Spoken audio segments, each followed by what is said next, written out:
Talking football, week 4, this is when it gets into league play. This is when it gets fun, Ed. Not these 17-20 matchups. We get concentrated on the LL League now. Let's look back here on what week 3. What stands out to you? 3 things. The Penn Manor Dallastown game that I covered, the only game in the LL League that had 2 undefeated teams going head-to-head, and it was a good game. Penn Manor won 13-10, 2 touchdowns, one by Charlie Bell, one by Logan Kinser. Right. And then the defense stepped up late, stopped Dallastown on a late drive, and improved to 3-0. Are you surprised at all that even though Penn Manor had all those injuries, that they've sort of overcome that? Hasn't set them back at all. They're still right where everybody thought they would be. Yeah, and I think they're using that as motivation. Todd Mealy told me after the game last week that the kids are stepping up and they've taken this as a challenge.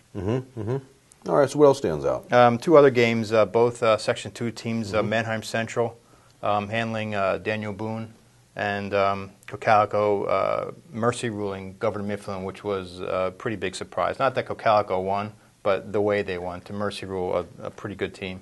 Yeah, that as a matchup coming up later on is that October, I guess. Central and Cocalico should be for all the marbles. And as much as everybody thinks Central's good this year, Cocalico is slowly becoming one of these teams like you better not take them for granted. Is that what you? Yeah, and they've mercy ruled each of their first 3 opponents, which is pretty impressive. Yeah, it is.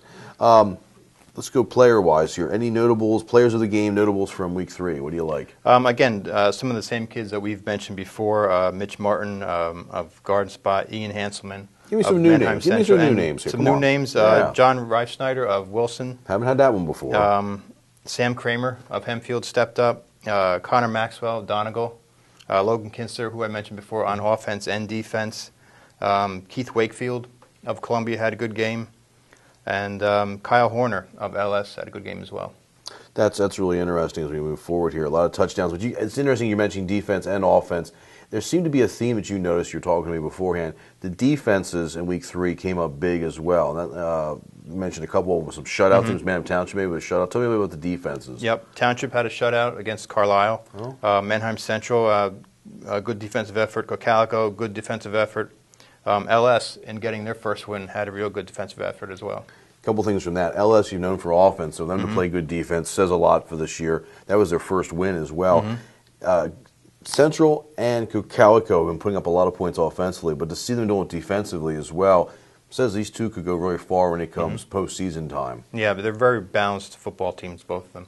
So what do you like here at the start of league play? What are your games to watch? What are you going to have in the paper for Friday morning? The big game, I think, is Garden Spot Donegal, Section 3. Again, as it was last year, even though it's a league opener, it could be the section championship as it was last year, as it turned out to be. And I think looking at the way the rest of the section is going to shape up, it's probably going to be the same thing again this year. So you're saying week 1 of section play is basically for the section title because the rest of the section is not that strong. Garden Spot was favored. A lot of you guys picked them. They were on our cover of our tab. Yet, if they beat Donegal beats them, this could be their section to win, correct? That's correct. And Donegal, I think their record is a little misleading. They're 1-2, but they lost last week by 1 point, but were unable to convert any of their extra points. So if they convert even 2 of those, they win that game, and they're 2-1 now going into this game. Their first loss was against E-Town, and E-Town hasn't won since, which is really odd. A lot of people thought that Donegal would have beaten them. Yeah. Yeah, and I thought E-Town would have a better showing last week against Lower Dauphin than they did. Interesting. So what else do you like? Section 1 game, Penn Manor Hempfield, shaping up to be a real good game. Another Section 1 game, Warwick at Cedar Crest. Cedar Crest can put up a lot of points. And so they're a dangerous opponent for Warwick. And Warwick had the week 1 loss to Central, and ever since then they've been playing some pretty good football as well. That's a good test. Yeah, and when you look back at it, considering how good Central looks now, it's not such a bad loss for Warwick. Good point.